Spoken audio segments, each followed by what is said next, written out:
This, USA basketball, has always faced unique pressure at Olympics. Heavily lies the crown of the US men's basketball team, who have always been expected to win gold, a pressure that's only redoubled in the years since NBA players joined Upwhen playing for Team USA in the Olympics. It can feel like a no-win situation for a professional basketball player. Though it was invented by Canadian James Naismith, the sport has become the quintessential American global game.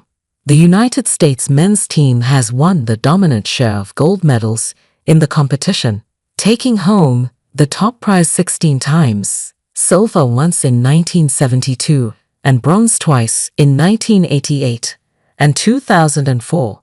But ever since America brought the pros into play in 1992, beginning with star-studded Dream Team, it has been more pressurized. If Team USA wins, it's expected. If they lose, it's a failure.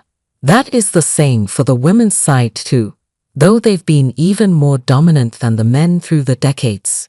Nevertheless, Team USA continues to draw the biggest names in hoops every 4 years to compete. And the forthcoming 2024 Games in Paris is no different, with LeBron James, Steph Curry, and Kevin Durant set to suit up for the men's team, and Breanna Stewart and Diana Taurasi for the women. But what should newcomers like Anthony Edwards or Sabrina Ionescu expect this year when playing for their country? International basketball, says two-time NBA champion coach Rudy Tomjanovich, who led Team USA's men's squad to gold in 2000. The pressure is elevated to a level that is really high, especially for Americans. Not only are expectations sky high, but preparation can be minimal, Tomjanovich notes.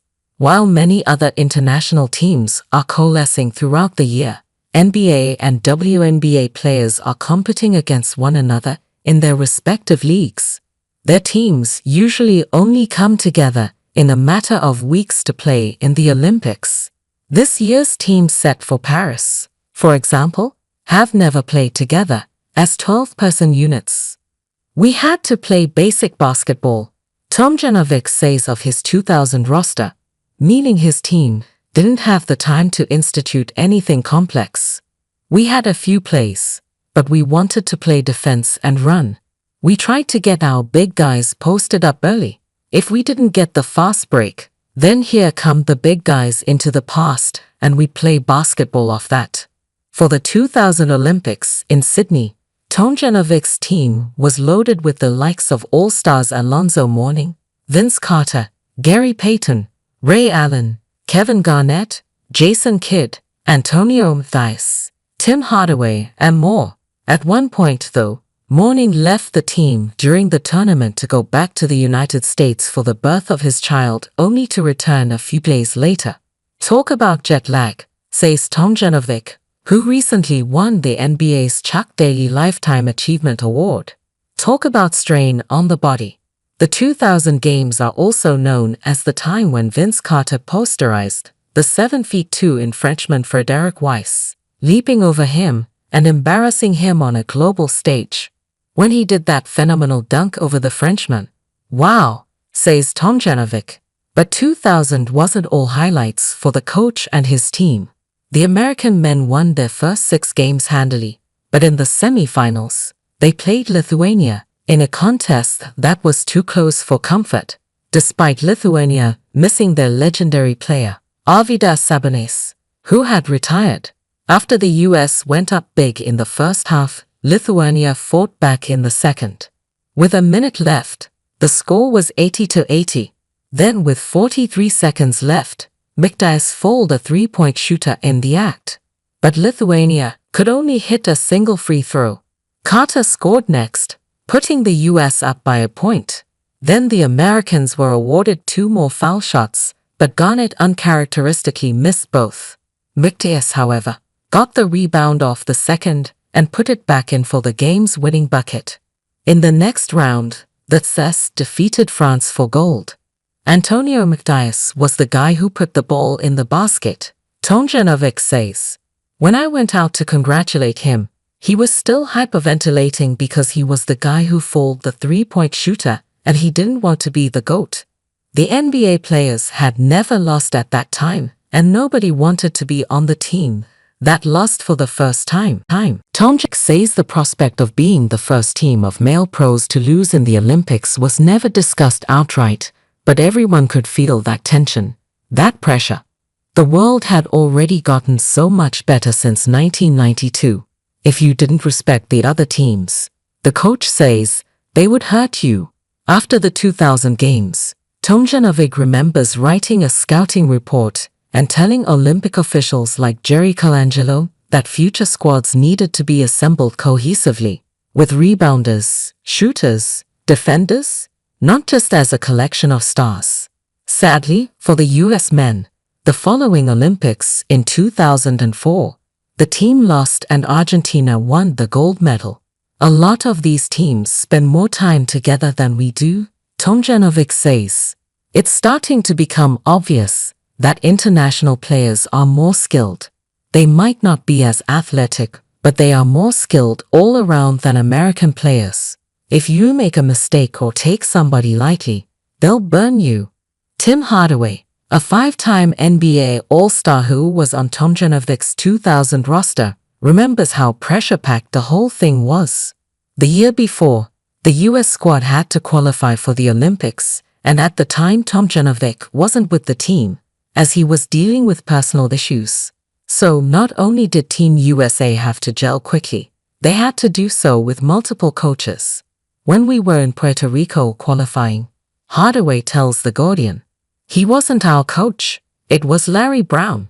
So we developed a coaching rapport with Larry Brown playing in Puerto Rico to qualify, and then when Rudy came, his philosophy was different than we were accustomed to. Nevertheless, everyone was able to make it work, he says. The players scarified like the pros they were. We went out there and played when our names were called, Hardaway says. It was all about USA. It wasn't about Tim Hardaway or anything else. It was about what was on your chest, and you played for one another, and that's what it's all about. Team. It's about let's hoop. Hardaway says he remembers that Lithuania game too. Antonio McDyess, he says, came up with a really big putback off the free throw. For Lenny Wilkens, however, times weren't nearly as tough. The 9-time All-Star as a player and NBA champion head coach with the Seattle Supersonics was an assistant on the original 1992 Dream Team, which featured Michael Jordan.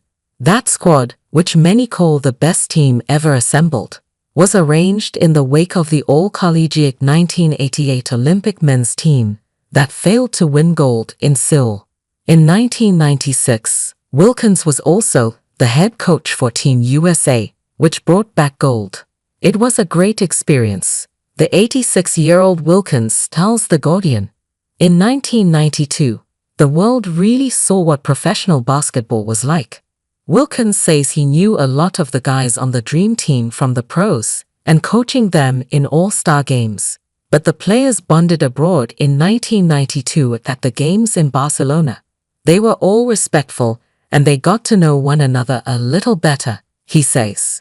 But when it came time for business, no one was worried about the outcome. I said, if you want the world to see how good you are, come ready, Wilkens remembers. And they did. They came ready. We blew everybody out. Each year since 1992, however, competition has gotten stronger and winning has become more difficult on the men's side. The American women still tend to dominate.